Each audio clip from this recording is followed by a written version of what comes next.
Okay, well, third time's the charm. I already tried to make this video twice today, and the first time I got a medevac, and the second time my phone died.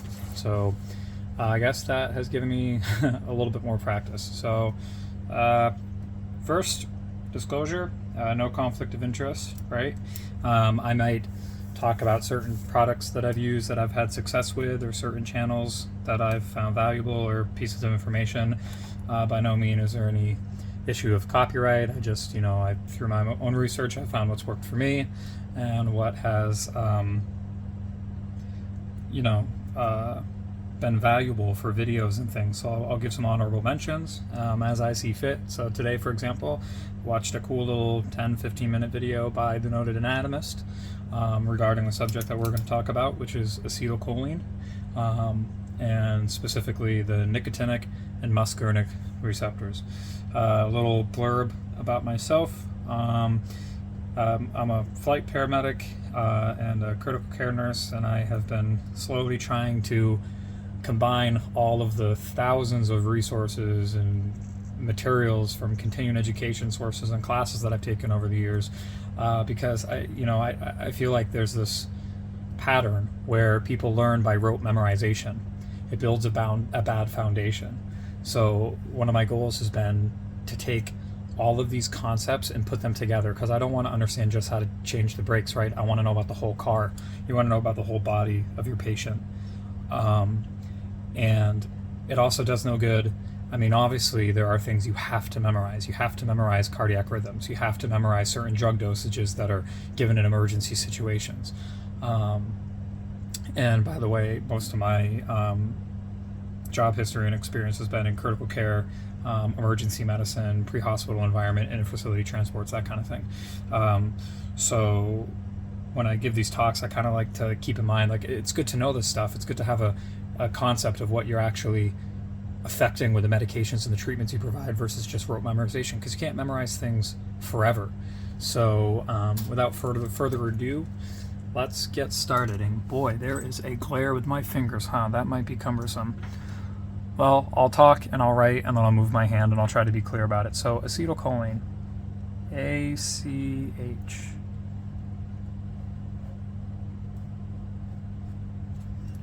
Acetylcholine. I can't unplug my phone because it just died. And I don't know how to better. I'll just do that every once in a while, I guess. Sorry for the annoyance in advance. Acetylcholine. So two types, right? Two pathways. Nicotinic, and everybody's heard of nicotine. And muscarinic. Muscarinic. Now, I should note that I'm focusing on acetylcholine, which means I'm focusing on the cholinergic system. I'm not focusing on the adronergic system, but it's like yin and yang, right? They go hand in hand. When you talk about one, you kind of have to give an honorable mention on the other side of the house, and how these two sort of like cross paths and correlate from time to time. Because I want to be all inclusive. I'm doing A to Z, right? I don't want to just give you steps A, D, and F and say go to town. Hopefully you know what to do.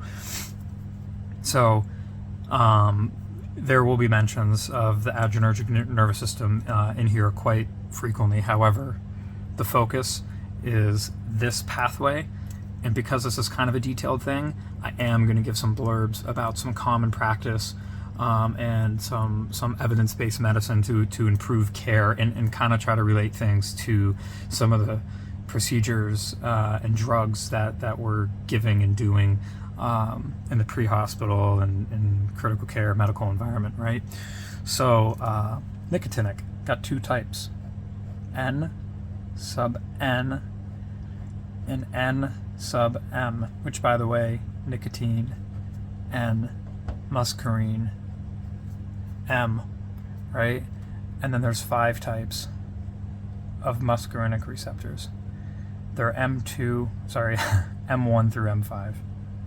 And because I said we're kind of generalists, we want to understand an overarching concept of all this. We don't want to memorize every little thing, because then you can't do that for very long. So everybody's probably heard beta 1 1 heart, beta 2, 2 lungs. The truth is you have these receptors all over the body in so many different organs, and these target organs, when they're affected by acetylcholine, epinephrine, norepinephrine, nicotinic, muscarinic, like all of these G-coupled proteins, cyclic AMP, all this stuff, it's just these really complex pathways to get the target organ or the target tissue to do what it's supposed to do. If you're a pancreatic duct and you want to secrete pancreatic juices, then you have to constrict. And you're not going to just find muscarinic receptors on one organ. They're going to be interspersed. But for simplicity, if the majority of the receptors are M2, it's an M2 organ, right? There, of course, there's M3, there's M4, there's all this other stuff, right? But what is mostly causing what's happening? And then when we give a drug, maybe that affects, eye drops. You get this dilation of pupil. Maybe that has some systemic effects, but it's like 1%, right? So I'm never going to talk to you about the systemic effects of an eye drop when it's given to the eye. So that's kind of like the philosophy that I'm trying to use here. So these, unlike beta 1, beta 2, 1 lung, 2 heart, however you want to memorize it, muscarinic receptors are given their names just based on importance. So in your body, what do you think is the most important? It's the brain, right? So M1, CNS, central nervous system. And when I say central nervous system, I'm talking about the high brain, mood, all of those really high brain centers. I'm not necessarily talking about the brain stem. That's going to overlap with some M3, but the brain. And it's so complex. You're giving some of these nitric oxide or oxidase inhibitors, which have to do with M3 cells, right? You're giving these drugs for depression and these psychiatric disorders, and it's too complex, so we're not going to talk about it. Okay. M2, what's most important after the brain? It's the heart. What's most important after the heart? Probably the lungs, right? But you know how a bell curve works? Get some outliers, and then it's really the majority of it is in the middle. Well, that's the same case here. The majority of the target cells that are affected by acetylcholine are M3. So in addition to the lungs, it's like everything else, right? Glands, GI, all the way down to your groin and reproductive, EENT, eyes, ears, nose, throat, tears, all that stuff. So yeah, lungs. And when I say glands, because I said we'd have to talk a little bit about the adrenergic system, the only one that's excluded from this is sweat. Because this is all the parasympathetic nervous system. So when I say glands, I'm talking about everything aside from sweat. It's the only caveat, your eccrine glands, right? So let's draw a little thing, because we're talking about the autonomic nervous system here, right? Because you can't consciously control how much mucus goes into your nose. That would be something if you could, right? Autonomic nervous. Man, can't spell. Sometimes I make some spelling errors. I'm not stupid, I promise. I just, between all the things in my mind going on when I'm trying to make these videos, sometimes I make some simple mistakes. So don't be too harsh. So let's start. Autonomic nervous system, right? So you get the brain. That's exactly what a brain looks like. You get the brain stem. Again, it's exactly what a brain stem looks like. Cervical, thoracic and lumbar, lower lumbar, and I'm not trying to confuse you by doing this, the parts of the spine like this. I'm trying to show you what's parasympathetic and what's sympathetic. Lower lumbar, then your sacrum, then your coccyx. So let's draw a line right at around L2, and let's start that right at around T1. This section is your sympathetic. I'll write it this way. It's where all your sympathetic stuff comes in and out. These are just really long postganglionic neurons that go out to your hand. And then the preganglionic synapse goes from your brain down there and into your spinal cord. We're not going to talk about anything that complex, but it's worth a mention. And then Think about an Oreo sandwich, right? Or an ice cream sandwich. You want to protect the juicy goods in the middle. So what would be on the outside protecting it? It's kind of a silly way to memorize this. Parasympathetic nervous system. So down here and up here, those are where the synapses, your ganglion from the parasympathetic nervous system originate. And all the stuff in the middle, the Oreo filling you're trying to protect, that's the sympathetic. So let's focus on the parasympathetic, right? Parasympathetic. Because after all, with muscarinic, autonomic nervous system, that's what we're targeting. The parasympathetic rest and digest nervous system. Parasympathetic. The two, the top and the bottom. Middle is sympathetic. So you guys have probably all seen this chart where like all the organs kind of come off with various arrows showing where it originates in the spine. I don't care if you remember where it originates in the spine, but it goes top to bottom. That's easy to remember, right? Eyes, ears, nose, throat. Then what? Right? Your heart, your lungs. Then what else? You have your stomach and your pancreas and your liver and your gallbladder. Keep going down, right? Then your entire GI tract and all those glands in between that secrete digestive juices. You get your kidneys in the back. You got your bladder and your reproductive organs. And then you got your external genitalia and your gonads, right? So eventually, when you're coming up here, you're gonna run out of room to have all of these nerves originate from the top. So where does the very bottom come from? It comes from down here, by the coccyx. That's why you see these people with really bad hip and lower back injuries not be able to control their bowels, or the people with caudal equina syndrome that have like the fraying, the exposed lower part of the spinal tract, and then they have this like alteration in feeling, the saddle paresthesias where they can't feel the inside of their legs and they lose bowel control, right? So that's where all these nerves are originating from. So yeah, so you got your heart, your blood vessels, your esophagus, your stomach, all the way down to your small and large intestines, and then you've got your kidneys, your bladder, your genitalia, all originating from this lower part.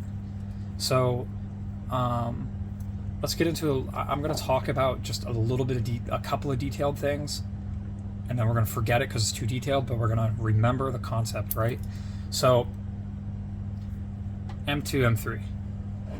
We like the middle, don't we? This is way too complex, so we're not going to talk about it. M4, M5. This is so non-important because remember I said these are tiered from level of importance. Why am I going to mention something that's only applicable 1% of the time? We're generalists. We have a lot of information to remember in our field, so we need to remember what's going to be most applicable to our patients, and then all of that working knowledge, when practiced and repetition and remembered, that's what makes more difference. You're doing the most amount of good for the most amount of patients you can. Of course, if you have a knack for cardiology, remember anything you want for cardiology, but don't remember, nobody's going to remember everything. So this is too specific. And I'm really sorry for the shadow again. Too specific. Okay? So we're not going to talk about this either. So let's get into it. What you do have to remember is that you probably all remember this from science class in like high school or college, biology, chemistry, whatever. G-coupled proteins. Maybe I can write like this. G-coupled proteins. Because they live in between the outside cell environment and the inside cell environment. Like let's say this is your semi-permeable lipid membrane, or whatever they say, and then you've got this G-coupled protein on it.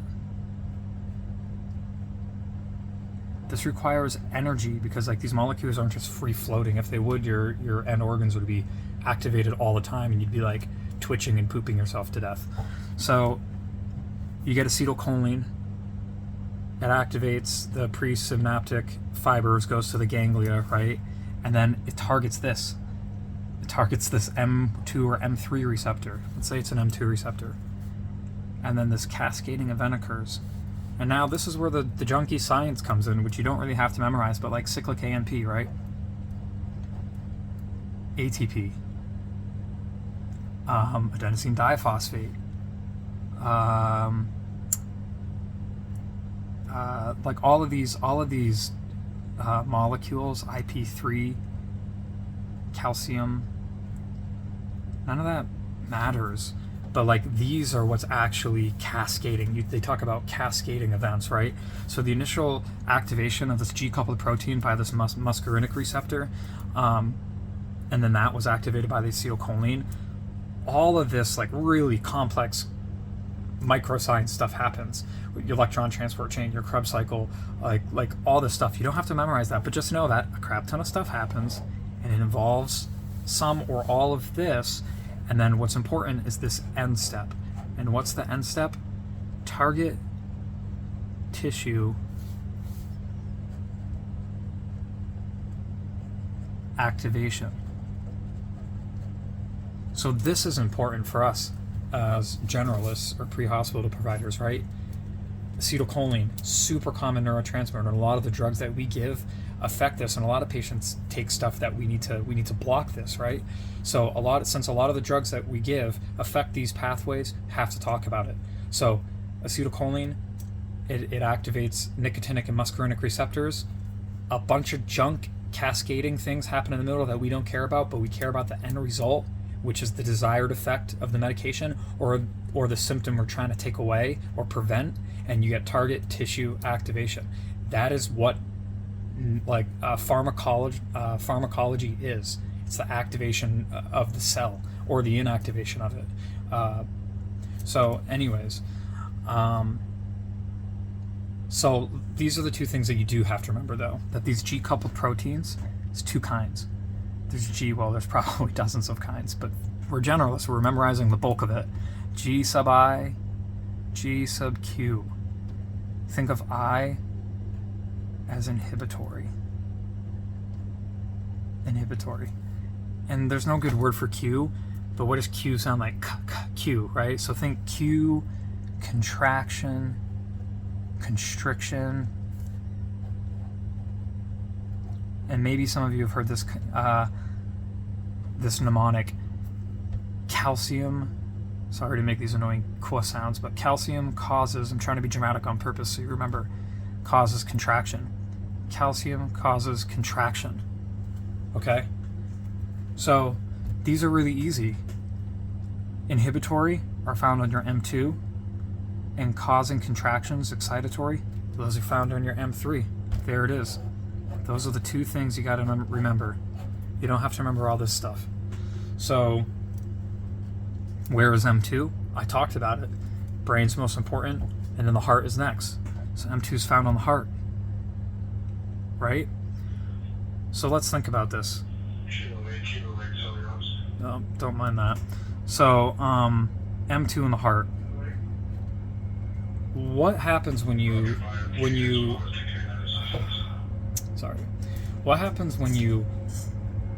activate the parasympathetic nervous system in the heart? Your heart rate decreases, right? Because it's inhibitory. How do you get an action potential in the heart? Heart's cells are excitatory, right? So it's all the influx and efflux of potassium and sodium going in and out. And then you have this resting membrane potential, and then you get this gradient because more sodium goes in, the potassium leaves, so the inside of the cell becomes, in comparison, more positive than the outside of the cell. So you get a relative positive concentration on the inside, and then that difference in electrical potential causes an action potential, and then you get the cell contraction. So in the heart, this causes a beat. And if you're resting and digesting, you don't need a fast heart rate to do that. You're going to inhibit it, right? So that's why G-coupled proteins in the heart are inhibitory, because the parasympathetic nervous system is rest and digest, and you don't want a fast heart rate. So we are inhibiting or slowing down this action potential. Maybe you've heard this like phase O through phase 4 action potential, where like the sodium influxes and the calcium causes a contraction and the potassium like whatever. Don't remember that. And then if you give me 1 minute, I'm going to turn that radio down.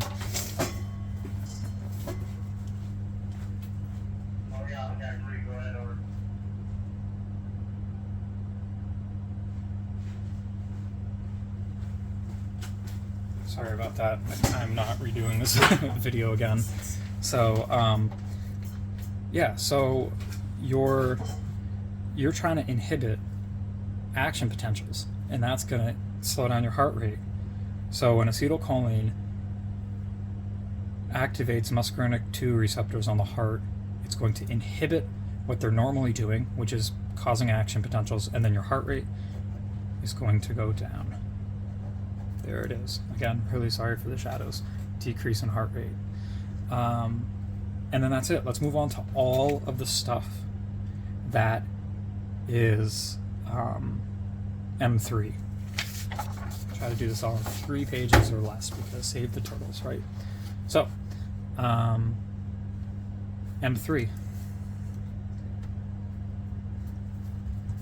M3. And let's just go top to bottom, shall we? What do we got? Eyes, ear, nose, throat, glands,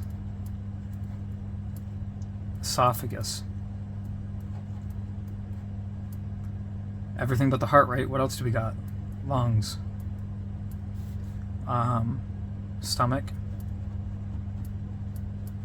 liver, pancreas, gallbladder, intestines, and all of the glands that are inside of there, all the ducts for pancreatic juice, bile duct, all this stuff, right? Keep going down. Kidneys, bladder, and then genitalia and reproductive organs. So this is all parasympathetic, right? Remember I lumped it all together on the other one, and this is M3. So this is not G sub I for inhibitory, this is G sub Q for causing contraction. So let's just go from top to bottom. What happens when you contract all of this? Parasympathetic, right? You're resting and digesting. The caveat to this is that you're producing fluids, you're pooping, you're peeing, so the sphincters have to be open. So your sphincter is not contracting. If your sphincter contracted when you were resting and digesting, then you would never poop and you would explode and die, obviously. So everything's contracting. So let's start with the eye, pupillary muscle. When you're resting and digesting, do you need really bright, wide pupils to read a book in front of you? Nah, because everything's good, right? And you're relaxing. So you don't need that much light for that. So your pupillary muscles constrict, right? G sub Q. M3 is all G sub Q. Q, calcium causes contraction. So your pupil constricts. Your lacrimal glands constrict, and then tears come out. Your mucus glands constrict and you produce mucus. Keep going down. Remember I said the caveat, maybe I didn't mention this, but the caveat to this glands is sweat. Sweat, you don't sweat when you're resting and digesting, right? Sweat, eccrine glands, that is the caveat. Remember I said this, because we're not talking specifically about adrenergic stuff. Epinephrine causes you to sweat. So, but all the other glands, that's what we're talking about in the M3. Esophagus. How do you get food boluses to go from your food hole down to your stomach? The muscles have to contract to, peristalsis is the word, to send the food down. So all those constrict. Your salivary glands, they contract, and then saliva is produced, and then it helps digest the food. Lungs. Do you need these big, wide open bronchioles? No, you don't need that much air when you're resting. So they constrict. G sub Q. Q, constrict, contract. And then you produce mucus in your lungs too. Why? Lubrication, and then disease prevention. To trap potential irritants and infection, and then you cough it up and you swallow it. Liver. Your liver metabolizes things. Pancreas, pancreatic juices to digest food. Gallbladder, bile to help break down fats. Intestines, peristalsis, all the way down through peristalsis. And then all the associated glands that come with it, all constricting, contracting, G sub Q. Kidneys, squeezing all the urine out to go into your bladder, squeezing the urine out, or constricting the urine out into your urethra. Squeezing that urine out, of course, the sphincters are open, remember I said that, and then you pee. And then at the end of your bowel, it goes to your sigmoid colon and then sits right at your at the anus, and then everything constricts to send the poop out, and then the sphincter opens, and then you poop. That's it, top to bottom, M3. That is all there is for muscarinic activation. Now let's talk about something that could affect this. What's something that would overstimulate muscarinic receptors? It's a toxin. It's not a drug. Certain types of mushrooms. You guys ever seen this? So this is a muscarinic poisoning. Muscarinic poisoning. Ever seen those, like, when you think about the stereotypical mushroom that poisons people, when you look and you Googled it, you'd see like a big red mushroom with a huge cap and a bunch of white spots on it. These patients go to the hospital not because their muscarinic receptors are normally activated, they're exponentially more activated than they normally would be. So what do you get? Let's repeat, all your symptoms are going to be the activation of everything that I just talked about. Your pupils are going to constrict, you're going to produce a ton of saliva, and you're going to be tearing. You're going to be having diarrhea and pooping because rapid peristalsis. And these people go to the hospital because they're really sick, right? They don't just have a normal amount of peristalsis. They're emptying all of the fluid and everything that's inside of their GI tract, and then they're peeing themselves, and they're tearing, and they're going to become dehydrated and get hypovolemic, and they're going to need rapid emergency care, right? So yeah, all of these symptoms are just caused by muscarinic overactivation. That's really all there is to it.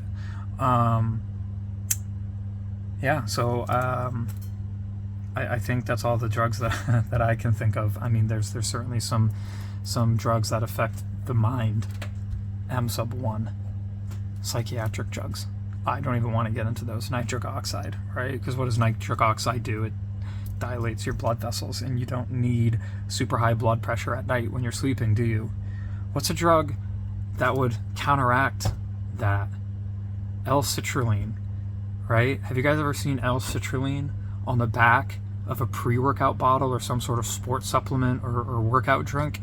Yeah, they're trying to negate the nitric oxide effect, which is driven by muscarine, and they're trying to get you more sort of your blood pressure to increase. So they're trying to stop this process here.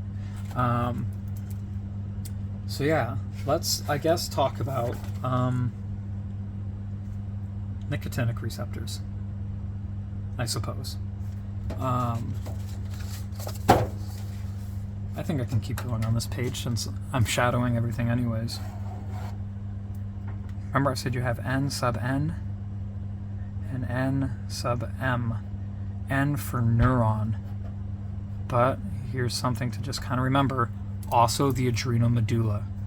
Neuron, and just think of the adrenal medulla, the inside part of the adrenal gland. You talk about cortisol and aldosterone and all these things. Think about that as just a collection of neurons. So it's kind of a pile of neurons itself, right? And then N sub M, muscles. Skeletal muscles. And then the nicotinic are all excitatory. Okay? Remember I said the parasympathetic nervous system was for all the muscarinic receptors. Here we're talking about excitatory. So what's excitatory? It's a sympathetic. And then other things that can affect these are your adronergic receptors, your alpha and your bravo and all this other stuff. And then I'm going to tie that into this in a second here. So what happens when you stimulate N sub M for muscles with acetylcholine? You get excitatory skeletal muscles. That means you get muscle constriction. Okay? What's a really common drug that we give in the pre-hospital environment that takes that away? or a group of drugs, RSI drugs, right? Paralytics. So these drugs all have a substance in them that blocks N sub M, and those are called curare drugs. Curare. Sounds weird, right? Why am I memorizing curare? Well, what are drugs that have this root word in it? Curare. What about vecuronium? See that? That root word's in there. That's because it's blocking N sub M. What about rocuronium? Yeah, that's in there too, right? Rocuronium. What's an RSI drug that doesn't sound like this that people give sometimes? You're thinking, well, what about succinylcholine, right? So if these are nicotinic blocking agents, then what's succinylcholine? That's a nicotinic activating agent. That doesn't make sense though, does it? Because why does it cause paralysis then? Because you're giving this drug, and this is just a property of this drug, and there's a bunch of random examples of this, and like I said, it's not worth memorizing every drug that does this. Just know that some do this for scientific pathway processes that are way more advanced than I'm going to get into, and thanks to all the scientists who have individually discovered them. But succinylcholine, right? It activates your nicotinic receptors, N sub M, which means it causes muscle contraction. And that makes sense when you think about, they always talk about muscle fasciculations. So let's say you have a 100 kilogram patient and you're giving 1 milligram per kilogram to them. So you're giving 100 milligrams, and 10% would be your fasciculating dose.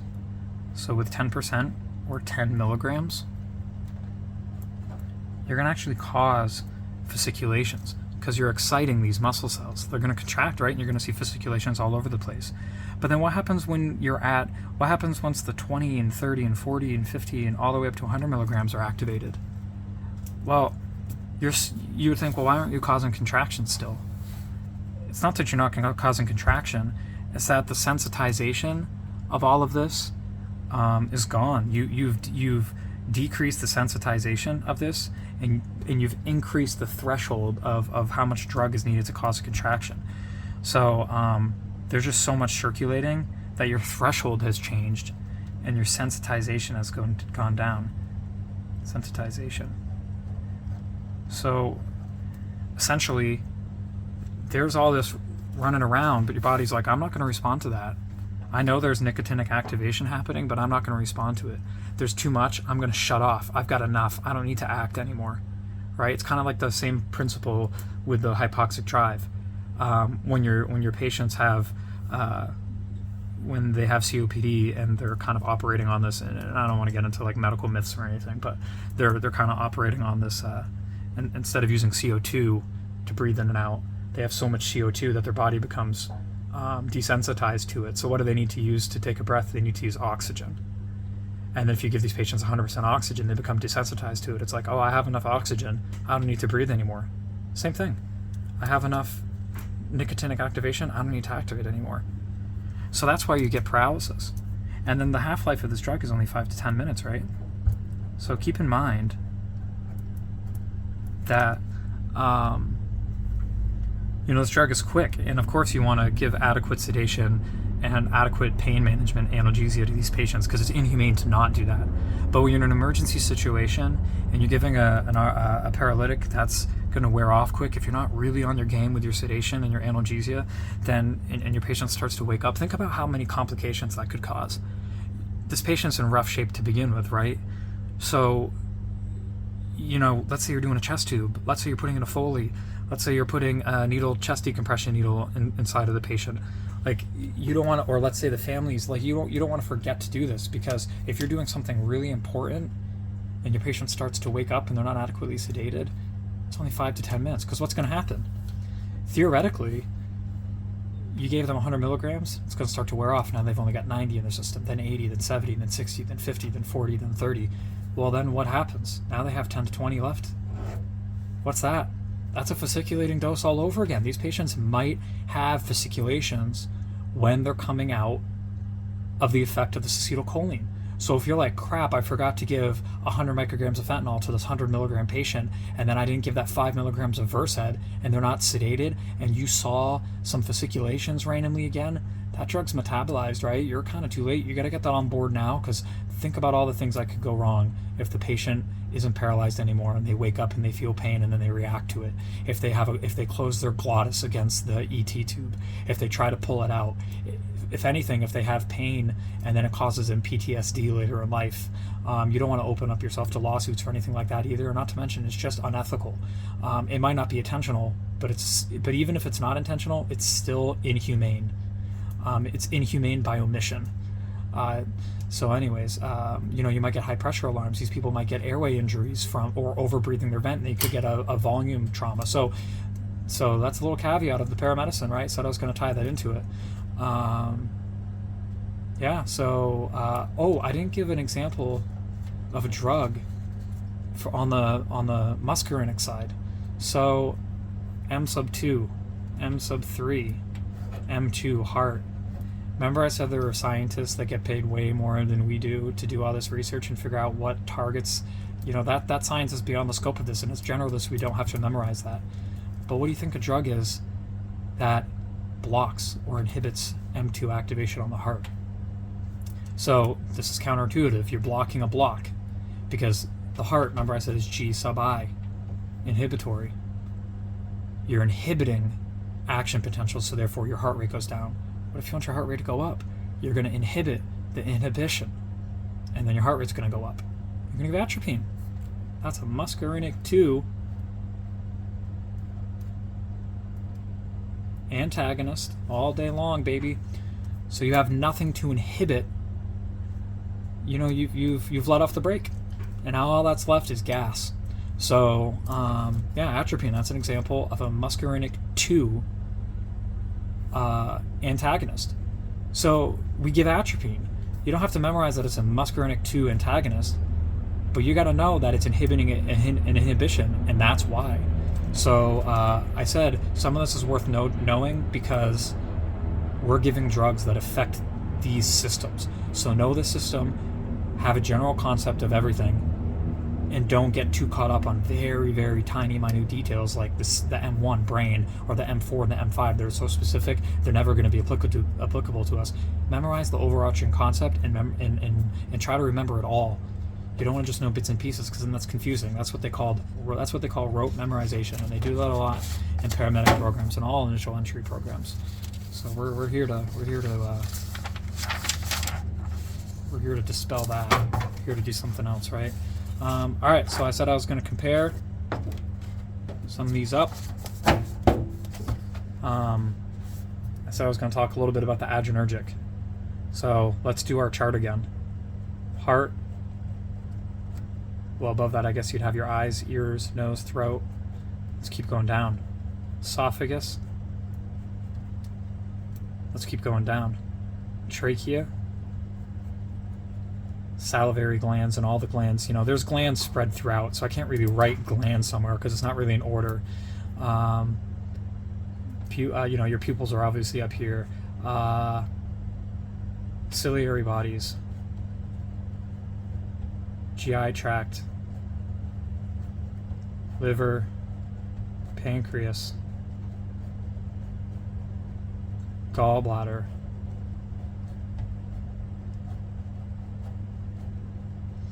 now let's talk about some that aren't affected by the cholinergic system. Juxtaglomerular cells in the kidneys. I talked about that in my RAS system video. Bladder, systemic arterioles. That's not in the cholinergic system either. But then why am I talking about it? Because I said I have to kind of show the overlap of the cholinergic and the adrenergic. This talk isn't specifically about the adrenergic, but there's receptors on these same target organs, so it's worth talking about. If you activate the muscarinic receptor, it causes inhibition, for example. But if you activate the same beta receptor on the sympathetic side, if the sympathetic nervous system, remember the inside, the Oreo layer of the spinal cord, then you're going to do the opposite. So that's kind of what I'm getting at, right? I want to understand this whole concept. Sweat. Remember I said that was the exclusion in the glands. That's epinephrine, right? I don't know if it's a beta 1 or whatever it is. And then you have the N sub N and N sub M. Oops. N sub M. Skeletal muscle and neurons. Okay. So let's do this. Heart. That's M2. But what else is the heart?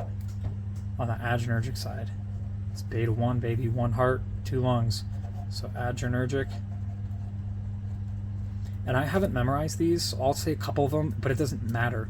You just know that like those types of receptors are there, and when they're activated, they cause a response or they inhibit a response. It's really that simple. Cholinergic. Boop. And then this is easy, because we're not talking about M1, the brain. We're not talking about M4, M5. I said M2 is in the heart.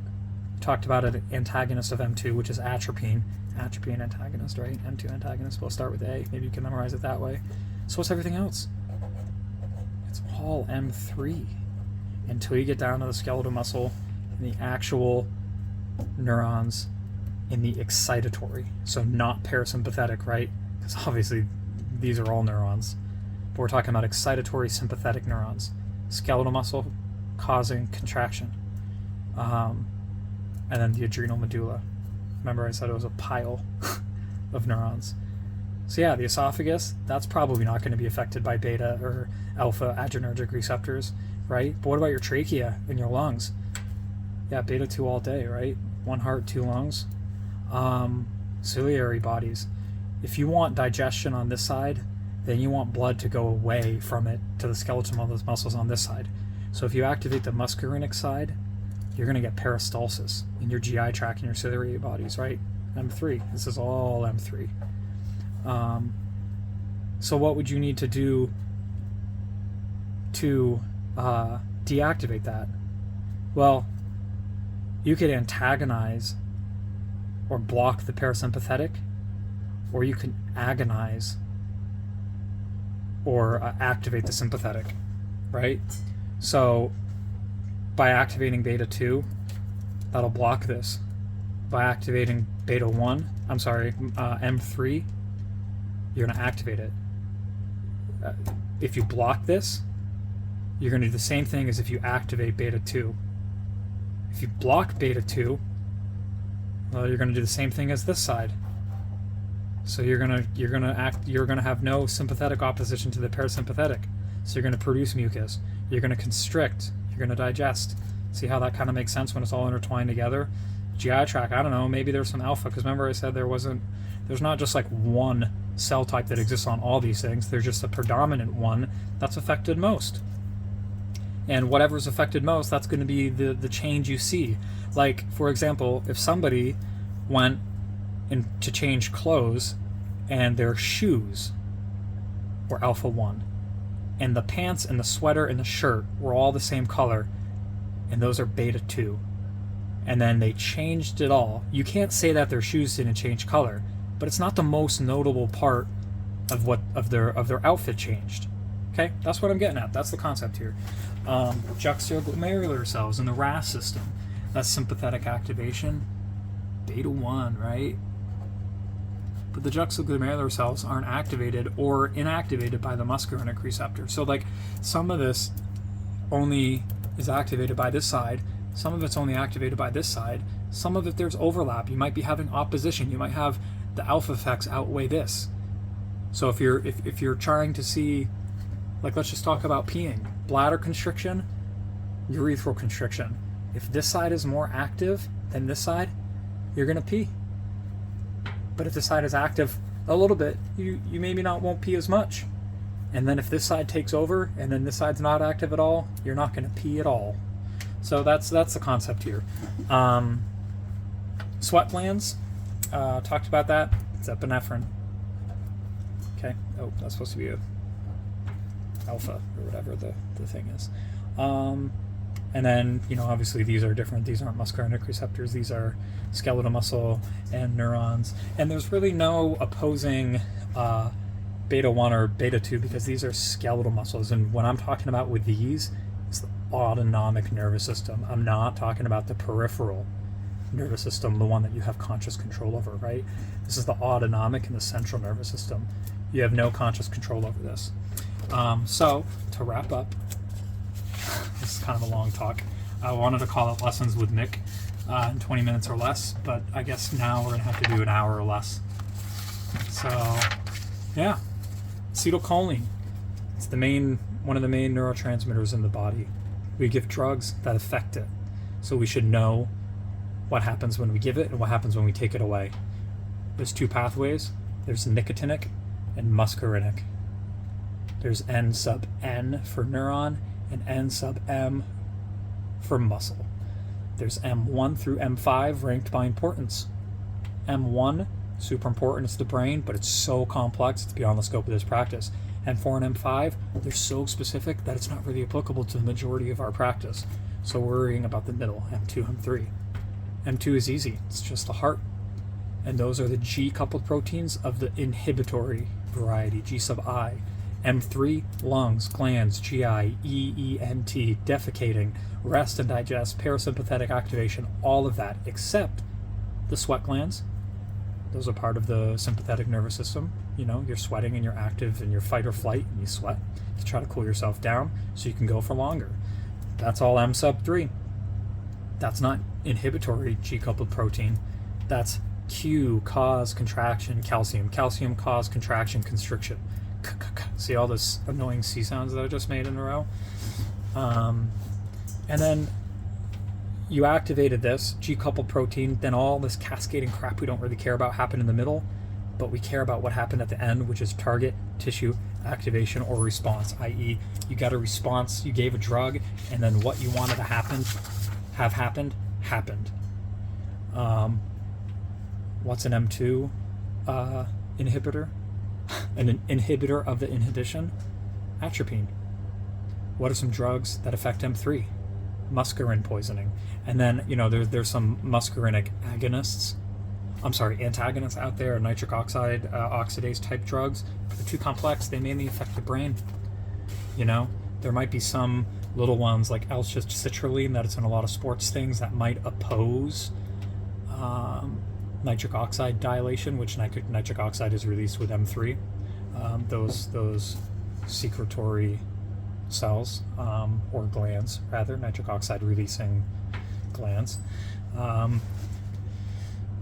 So what's a drug that N sub N and N sub M? A drug that is an antagonist to the muscles. All the curare drugs. So your vecuronium and your rocuronium. What's an agonist? Believe it or not, it's succinylcholine. But why does it cause paralysis? It's because the sensitization goes down and the threshold changes and you have so much floating around that it's like, I'm not going to activate to you anymore. And do we have to know exactly why or know the really complex processes as to why that happens, but it doesn't happen to some other drugs? No, we don't. That's why scientists hopefully get paid more money than we do. And ideally we would get paid maybe in the future some more money too. So those are a couple examples of those. And then I put it all together in this top-down chart. Cholinergic and adronergic. You know that if you have something happening over here, it can be opposed by the adrenergic side. These cells exist, these receptors exist on most organs together, but some outweigh others, which is why you get more of an M2 response or more of an M3 response. And some of them just exist by themselves. For example, the juxtaglomerular cells inside of the the nephrons in the kidney, just beta. There's nothing over here that affects that, except for I guess there technically is the kidney side, with the M3 in the renal tubules and the urethra and the bladder. So that's it. Talks with Mick in an hour or less.